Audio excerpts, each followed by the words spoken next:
Hello बच्चों, let's see the question is. Here the question is, a 20 kg bucket is lowered by a rope with constant velocity of 0.5 meter per second. What is the tension in the rope? A 20 kg bucket is lowered with a constant downward acceleration of 1 meter per second square. What is the tension in the rope? And a 10 kg bucket is raised with a constant upward acceleration with same magnitude of lift. Okay, तो देखो बच्चों, हमें यहाँ question दिया गया है कि देखो तीन क्वेश्चन हमसे पूछा गया है इसमें। पहला क्या है कि एक बकेट है 20 kg का, जब उसे हम नीचे लोअर कर रहे हैं, यानी नीचे लोअर कर रहे हैं कांस्टेंट वेलोसिटी से। फिर सेकंड केस में हम कर रहे हैं कि उसी 20 kg बकेट को हम लोअर डाउनवर्ड डायरेक्शन में लोअर कर रहे हैं, नीचे कर रहे हैं with a constant acceleration of 1 metre per second. तब उसमें टेंशन क्या होगा? और फिर थर्ड है, एक 10 kg बकेट को हम सेम एक्सेलरेशन से यानी 1 मीटर पर सेकंड के स्क्वायर के एक्सेलरेशन से ऊपर कर रहे हैं, तब उसके वायर में टेंशन क्या होगा। तो हम पहले फर्स्ट वाले क्वेश्चन के लिए फर्स्ट केस की बात कर लेते हैं। पहला कि देखो, ये हमारा बकेट है। अब इस बकेट को क्या कर रहा है कि यह 20 kg का है, 20 kg का बकेट है। अब इसको क्या कर रहा है? लोअर कर रहा है, इसको लोअर कर रहा है कांस्टेंट वेलोसिटी से। देखो बेटा, जब वेलोसिटी कांस्टेंट है, when velocity is constant means acceleration is zero. तो देखो, इसमें जो एक्सेलरेशन होगा, यहाँ पे जो मान लो कि ये नीचे ए एक्सेलरेशन से जा रहा है, इसकी वैल्यू कितनी हो जाएगी? जीरो हो जाएगा।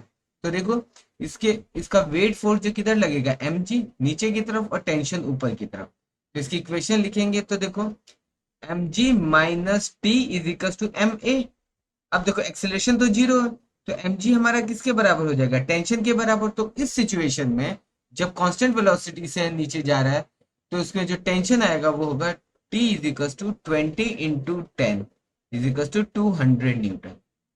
When the 20 kg bucket lowered by the rope of constant velocity 0.5 meter per second, in that situation the tension in the string tension in the rope is generated by 200 Newton, यानी 200 Newton का tension generate होगा।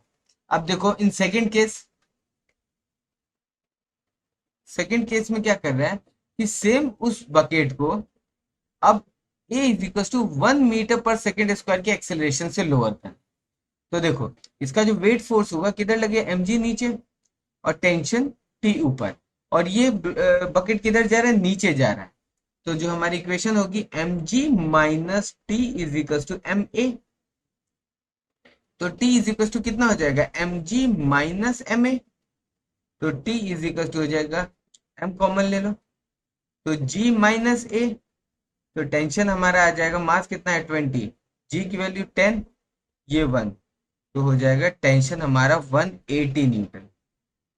यानी कि जब ये block a equal to 1 metre per second square के से नीचे कांस्टेंट एक्सेलरेशन से नीचे की तरफ अगर हम इसको भेजेंगे, तो उसमें उस सिचुएशन में जो वायर में रोप में जो टेंशन होगा वो होगा हमारा 180 newton. Now let's come in third case.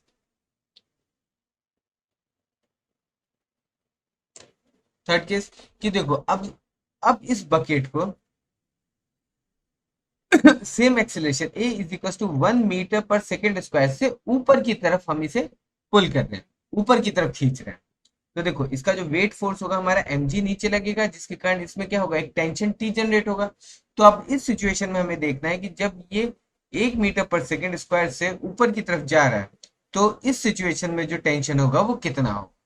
तो देखो, t minus m g is equal to m a. तो t इज इक्वल टू कितना हो जाएगा? m g प्लस ए। तो t इज इक्वल टू, अब देखो यहाँ मास कितना है? 10 kg का बकेट है, और g हमारा 10 प्लस एक्सीलरेशन 1 है, तो ये हो जाएगा 110 न्यूटन। यानी इस सिचुएशन में 110 न्यूटन का टेंशन जनरेट होगा रोप में। Best of